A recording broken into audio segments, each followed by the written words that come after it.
Todo el mundo sabe lo que ocurrió el viernes. La cruz, el grito, la oscuridad sobre la tierra, el velo del templo rasgado de arriba a abajo, y el cuerpo de un hombre colocado en una tumba sellada con una piedra enorme. Todo el mundo sabe lo que ocurrió el domingo. La tumba vacía, las vendas en el suelo, los ángeles, y un nombre pronunciado por una voz que lo cambió todo: María. Pero nadie habla del sábado. Nadie habla de lo que ocurrió en las 72 horas de silencio entre la muerte y la resurrección, mientras los discípulos lloraban encerrados con miedo, mientras los soldados vigilaban una tumba, mientras el mundo creía que todo había terminado. ¿Dónde estaba Jesús?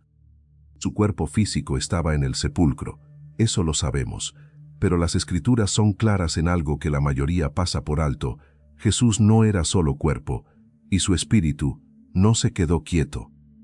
En 1 Pedro 3:19 hay una frase que ha desconcertado a teólogos durante 20 siglos: fue y predicó a los espíritus encarcelados. ¿Qué espíritus? ¿Dónde estaban encarcelados? ¿Qué les predicó? ¿Y por qué fue? Hoy vamos a abrir ese sábado. Vamos a descender con las Escrituras a donde nadie quiere mirar. Y vamos a descubrir que los 3 días de silencio en la tierra fueron en realidad los 3 días de la batalla más grande en la historia del universo. Quédate, porque lo que ocurrió en esas 72 horas cambia todo lo que creías saber sobre la victoria de la cruz.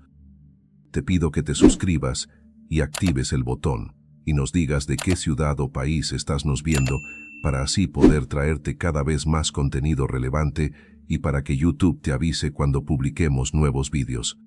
Para entender lo que Jesús hizo en esas 72 horas, necesitamos entender dónde fue. Y para eso, necesitamos volver a la arquitectura del mundo de los muertos que las Escrituras describen con una precisión que sorprende. En el Antiguo Testamento, todos los que morían, justos e injustos, descendían al Sheol, no como castigo, como destino universal de los que dejaban el mundo de los vivos. Era un reino de espera, de sombras, de separación de Dios. Pero en el relato de Jesús sobre Lázaro y el hombre rico, en Lucas 16, aparece algo fundamental. El Sheol tenía 2 secciones separadas por un gran abismo que nadie podía cruzar. De un lado, el seno de Abraham, el lugar de reposo de los justos que murieron con fe. Lázaro estaba ahí, consolado, en paz. Del otro lado, el lugar de tormento, donde el hombre rico alzaba los ojos y veía la luz que nunca había querido en vida. 2 regiones, un abismo entre ellas, y todos los que habían muerto antes de la cruz, incluyendo los patriarcas, los profetas, todos los que creyeron en las promesas de Dios sin haberlas visto cumplidas, estaban esperando en el seno de Abraham, esperando algo, o a alguien. Ahora viene el texto que lo cambia todo. En Efesios 4:8, 10, el apóstol Pablo cita el Salmo 68 y lo aplica directamente a Cristo con una interpretación que abre una ventana hacia lo que ocurrió en esas 72 horas. Subiendo a lo alto, llevó cautiva la cautividad. Y luego añade: ¿qué significa eso de que subió? Sino que también había descendido primero a las partes más bajas de la tierra. Descendido, primero. Antes de subir, bajó. Y en el credo apostólico, uno de los documentos más antiguos de la fe cristiana, hay una línea que muchas iglesias recitan sin detenerse a contemplar su peso: descendió a los infiernos. No es metáfora poética. Es declaración teológica de un evento real. Entonces, ¿qué hizo Jesús exactamente en esas 72 horas? Las Escrituras apuntan a 3 misiones específicas que ocurrieron en ese descenso, y cada una es más extraordinaria que la anterior. Primera misión: la proclamación de victoria ante los espíritus encarcelados. En 1 Pedro 3:18, 20, el texto dice que Cristo, muerto en la carne pero vivificado en espíritu, fue y predicó a los espíritus encarcelados, los que en otro tiempo desobedecieron. La palabra griega para predicó es ekeruxen, de kerux, heraldo, pregonero. alguien que hace una proclamación oficial de parte de un rey. No fue a persuadirlos, no fue a ofrecerles salvación, fue a proclamar, a declarar, a anunciar oficialmente el resultado de una batalla que acababa de concluir. ¿Quiénes eran estos espíritus? El texto los identifica como los que desobedecieron en los días de Noé. Los académicos del Nuevo Testamento, desde Justino Mártir hasta los comentaristas modernos, identifican a estos con los Benei Elohim del Génesis 6, los seres angélicos que cruzaron la frontera entre lo celestial y lo humano, y cuya rebelión desencadenó un nivel de corrupción que requirió el diluvio para ser contenida. Los mismos que, según Judas 1 y 6, están encadenados en prisiones eternas bajo oscuridad. A esos fue Jesús, no a rescatarlos, a pararse frente a ellos, a anunciarles que el plan que habían intentado destruir desde el principio había sido cumplido, que la simiente de la mujer había aplastado la cabeza de la serpiente. Exactamente como fue prometido en Génesis 3 y 4. La visita de Cristo a los espíritus encarcelados no fue pastoral, fue militar. Fue la declaración oficial del vencedor frente a los prisioneros de guerra. Segunda misión, el rescate del seno de Abraham. Del otro lado del abismo, los justos esperaban. Abraham, Isaac, Jacob, Moisés, David, Isaías, todos los que creyeron en un Mesías que aún no había venido, que murieron con la promesa pero sin el cumplimiento. Y Jesús fue a cumplir esa promesa. En Efesios 4 y 8, Pablo describe este momento con una imagen de guerra antigua, el rey victorioso que regresa a su ciudad y libera a los cautivos que el enemigo tenía prisioneros. Subiendo a lo alto, llevó cautiva la cautividad. Ejmaloteusenai malosian. Cautivó la cautividad misma, tomó prisionero al sistema que tenía a la humanidad prisionera. Y Mateo 27, 52, 53, registra algo que ocurrió inmediatamente después de la resurrección y que la mayoría lee de paso sin detenerse a entender su peso. Se abrieron los sepulcros, y muchos cuerpos de santos que habían dormido se levantaron, y saliendo de los sepulcros después de la resurrección de él, entraron en la santa ciudad y aparecieron a muchos. Muchos cuerpos de santos resucitaron físicamente y entraron en Jerusalén y fueron vistos. Eso no es metáfora.